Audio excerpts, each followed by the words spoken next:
There is a lot of information about the Night Roc that is completely misunderstood. In fact, this is arguably the most misunderstood pet in the game. People are using it with the wrong heroes. They are putting the wrong skills on this thing. And so today I'm going to give you all of the information you need, which may actually shock you when you learn how the Night Roc actually works.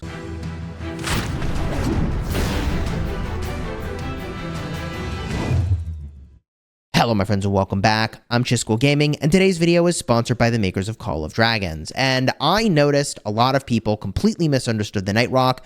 That included me until I had some really good conversations with the professor. The professor was the first person who clued me in to the fact that the Night Roc does not work the way that you think.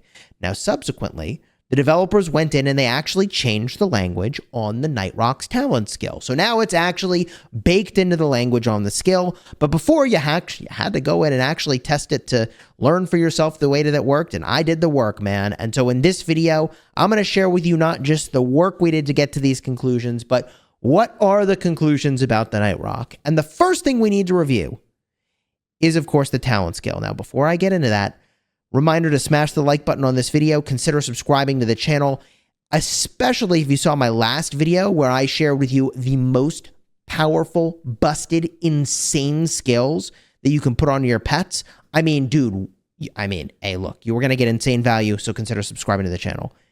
The Night Roc active skill. What this used to read is Legion normal attack crit rate is boosted. I don't know if it said the 4-7 seconds part, but now it does for sure. And it also says normal attacks have a 30% chance to deal additional damage upon landing a critical hit. This is the most important piece of the puzzle. Upon landing a critical hit. It did not say that before. It just said normal attacks have a 30% chance to deal additional damage. That damage is listed down below. It's physical damage based off of your luck. Now, the important thing to learn about Ravage is, wait a minute. If you have to have critical hits to get the bonus damage, that means there's basically only 2 heroes in the game where it would make sense to even use Night Roc in the first place. And a lot of people are using Night Roc on the wrong heroes. The 2 heroes where you want to use your Night Roc is either on a Freygar combo, or you could consider it on a Husk combo. Both of them elevate crit rate.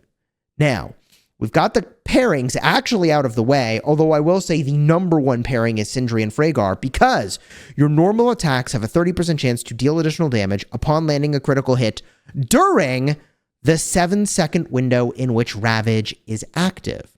So the way that this works is the Night Roc builds up its own, I guess, internal rage, perhaps, and then at some point decides, I'm going to go and use the Ravage ability. After the Ravage ability is used, for that 7-second window, you can deal Ravage damage if it triggers from a normal attack critical hit. So, as I was mentioning, your best options for getting as many normal attack critical hits as possible is going to be using either the Sindri and Freygar combo, and by the way, you've got 10% crit rate for your normal attacks on Sindrian if you max the 3rd skill. Plus, Sindrian wants you to be getting crits anyways.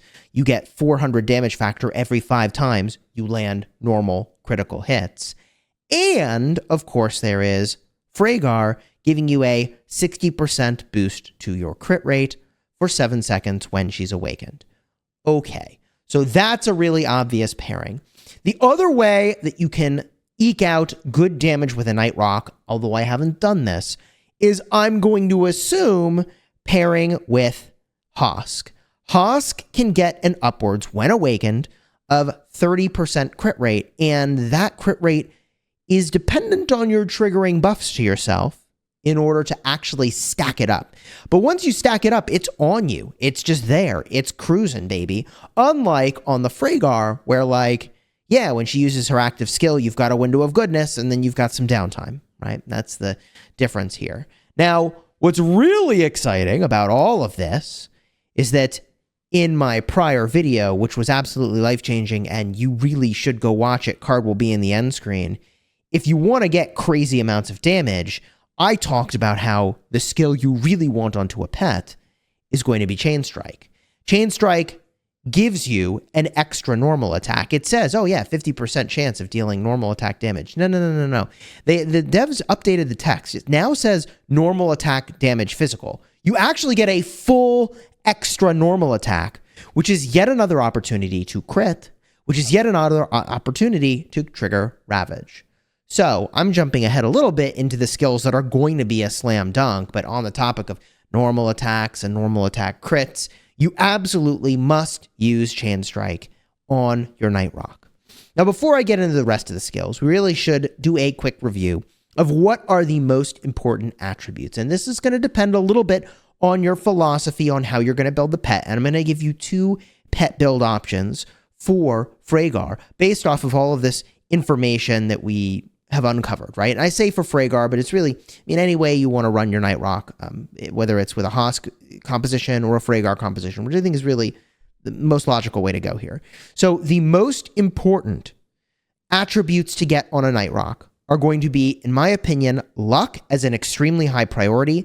Luck is what is determining the amount of damage factor you're dealing, okay? So this is obviously very critical. From there, I would say agility is probably not all that important. It depends on what other things you take. And strength is also kind of important depending on what you take. But the most important thing is probably that luck, because everybody's going to have Ravage. And if you're building around the idea that you're going to get normal crits, which you should be doing, like if you're using this pet, the whole point is to get normal crits, then I think luck is your priority over other things. Now, with all that said, you may be looking at this build and go, ooh, Chisgule, is this the build? This is not the build. I have not actually built my Night Roc yet because I don't have a fight just yet, and I'm still learning so much information. In fact, I've got 2 philosophies for you on how to build the Night Roc, and I don't actually know which one will get more damage, although I have guesses. I would guess one way, other people will guess another way. So I think both are viable. Let's jump to my 2 Night Roc builds. So here's a picture of the first build, and this is the normal attack crit rate build.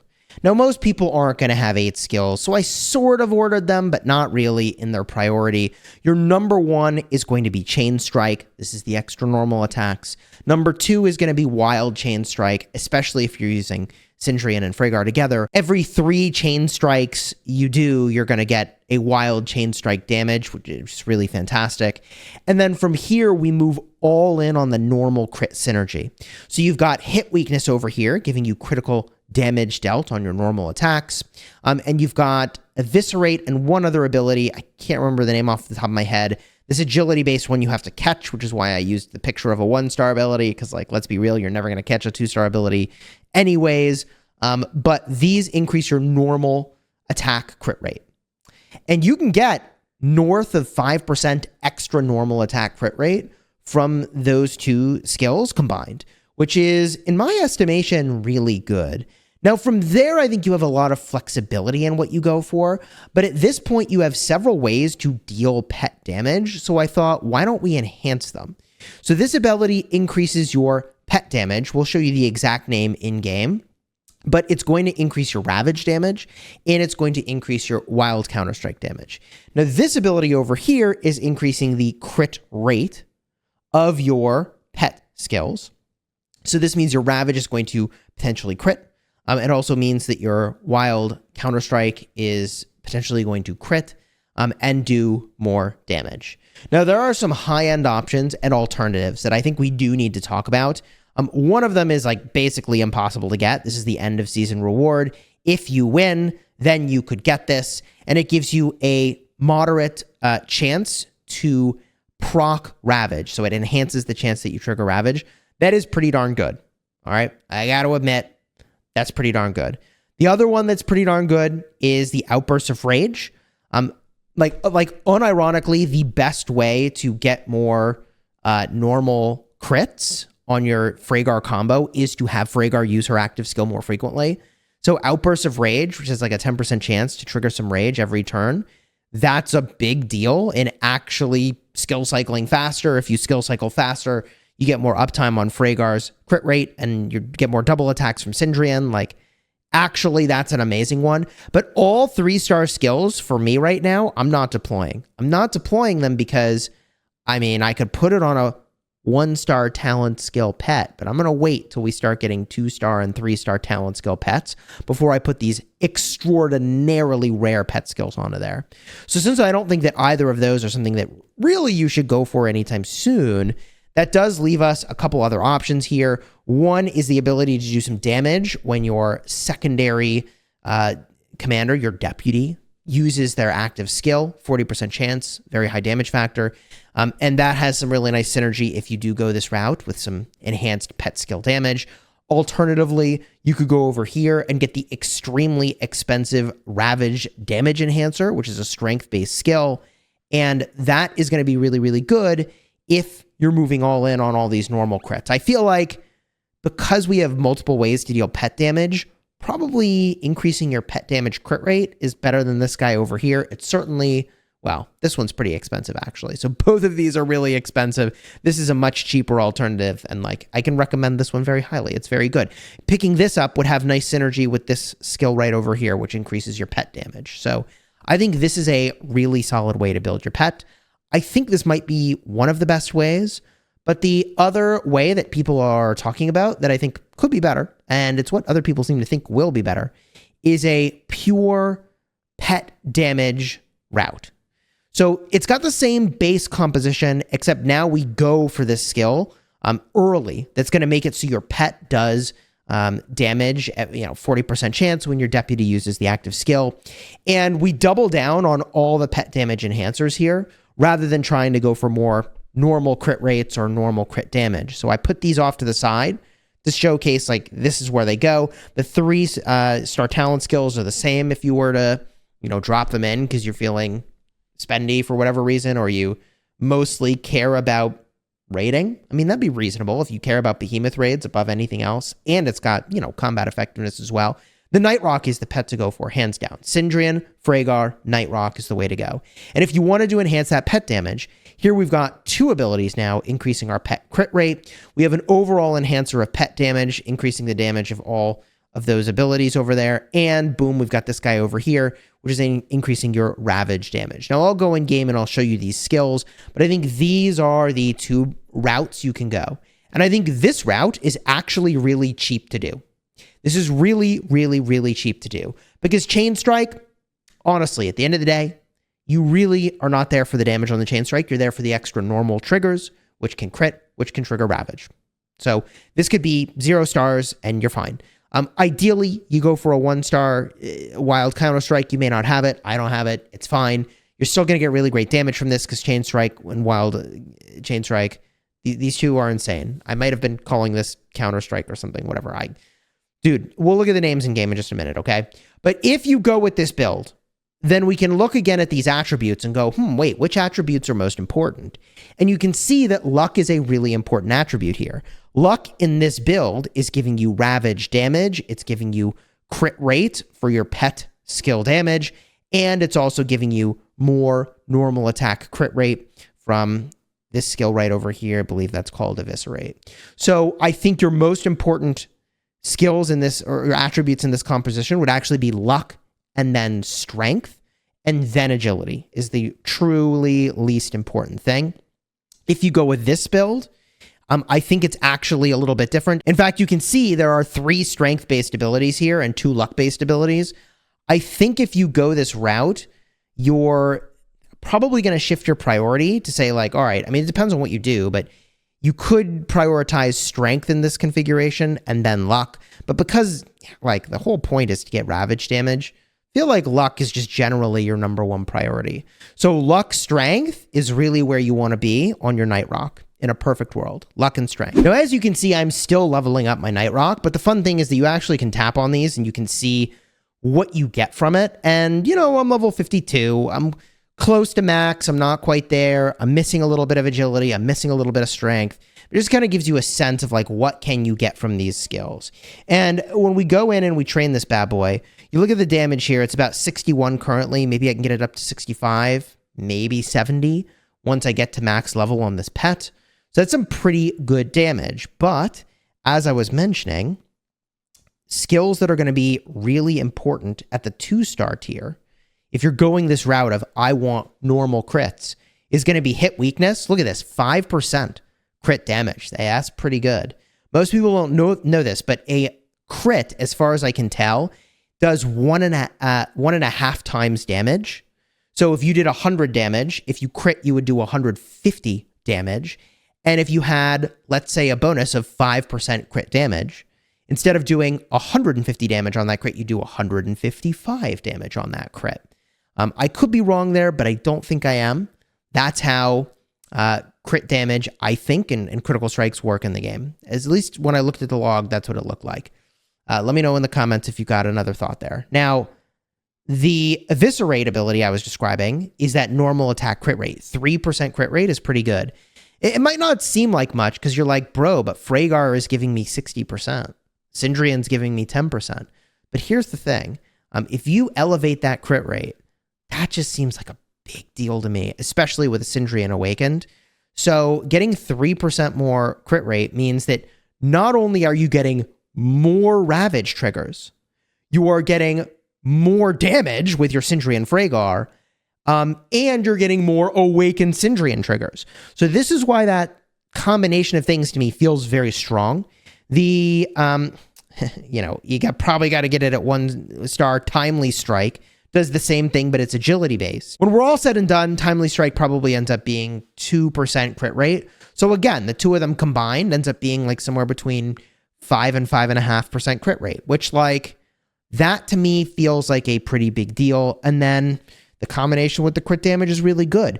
As I mentioned earlier, Fierce Attack can do a lot of damage, although you only have a 40% chance to trigger it. And we're really not doing anything that breaks Fierce Attack. We really aren't. The only thing that is good, I would say, that's super synergistic is when we start amping up pet damage, and if we go a full pet damage route, which you could do on this pet if you had enough skill slots.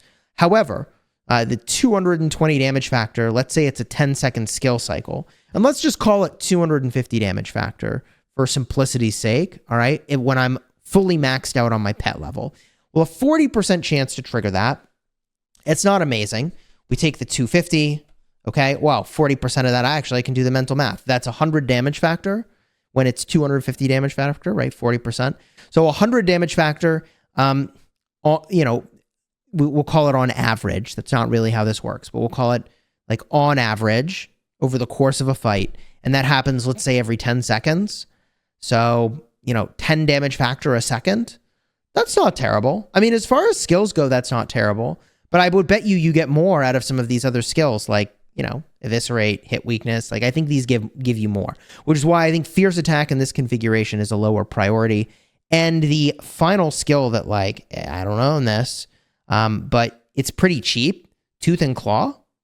That's cheap, but it increases your war pet skill physical damage by, for me, it will be 14%. When I'm max level, maybe 16%.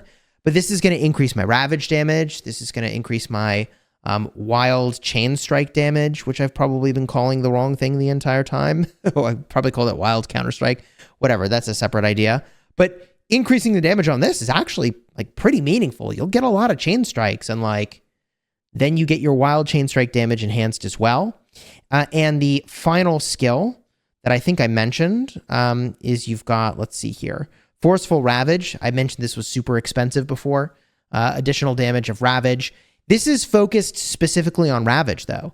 Like, if you don't have other damage dealers, like Wild Chain Strike, then Forceful Ravage makes sense. But I'm saying you should move in on these other damage dealers, because rather than take, let's say when it's all said and done, 20% to Ravage, I could just take 15% to all of my pet damage, which seems really good. Like, that just seems like value when you start building that pet and going for that damage, which is why the other route I'm going to show you is going to be all in on that damage. Now, Blood Roar gives you crit rate on your pet. Look at that, almost 30% crit rate on your physical damage dealt, your physical skill damage dealt. And you could catch this, but good luck. Angry Roar, it's also going to give you about 30%. But Angry Roar is agility based, and you've already got 2 agility skills locked in if you've taken my advice. You've got Chain Strike and Wild Chain Strike. So you're like totally locked in if you go in with Angry Roar. The super expensive 3-star skills I mentioned earlier, one of which I actually own, Outbursts of Rage, 10% chance to gain Rage. And it's like a lot of Rage, actually. For me, it would probably be 75 rage when I'm max level, which is pretty damn good. The other skill that you could take is going to increase your chance of triggering your Ravage. It's Super Ravage, 30% extra. I mean, this basically doubles your Ravage damage. Super Ravage is really good. This is, I mean, it's got a 30% chance to trigger, so making it 60% chance is like really good. And you can see why luck is really important now, right? If you want to go that Super Ravage route, I would totally understand it. But I don't know. I mean, I would assume that's more damage, but I don't know if it's actually more damage than just making your hero generate more rage, which means your rage skills are active more, which means you will do more crits and do more damage overall. Like, I don't know which nets you more damage overall. It's pretty easy to lose the sort of forest for the trees when you're looking at these skills. So there's a lot you can do here that's very, very powerful. A couple skills that I would avoid that people often take would be Shield Breaker. I mean, it's cheap, but this is really not what you're up to. You have too many better things to do than remove your sort of enemy's defense. I think you can do better than this. Other skills that I think people often take, but you can do better. Look, Fierce Attack is very powerful, okay? But on this pet, because you have multiple ways of dealing pet damage, I think it would be a huge mistake to kind of, I mean, not a mistake, it's not terrible, but like suboptimal to move in on the things that enhance Fierce Attack. Because look, you could take a skill that enhances Fierce Attack. Like, I've got one of these sitting around, right? Like, I can increase my Fierce Attack damage dealt, or I could just increase like all the pet crit damage, right? Or deal more pet crits, or like all the damage on like my pet, right? Like, what I'm trying to say is I think you get more damage building pet damage. Even if you go with the normal crit build, I think you're better off not doing all the fancy things you could do with Fierce Attack, all right? So there may be a few other skills we could talk about. Like, I skip Poison Gland. I don't really care about bypassing enemy hit points. You got better stuff to do, all right? There's a lot of things that, like, you could look at. You can do, ooh, do I want health? Like, I get that they're marksmen and they're up in the front. I get that marksmen, you want them to counter attack and, blah, blah, blah. I suppose if you're using Hosk, you could look at a hit back option, but for the most part, if you're using this pet, it's Sindri and Freygar. And I will update the pinned comment if I'm able to calculate and determine what is the better of the two builds. Is it the full pet damage build, or is it the full normal crit build? And as soon as I have that information for you, I will definitely update that pinned comment. I've got to say, like, the most recent update that removed a lot of the randomness around where does your pet skill go really improved for me the level of excitement around the entire system of pets. And I am constantly theory crafting for this. So subscribe to the channel if you haven't already. And if you missed my video showcasing the two most busted OP pet skills in the game, you need to watch that. Card in the end screen in just a second. I hope you'll check it out. Till next time, you have fun smashing the kingdom.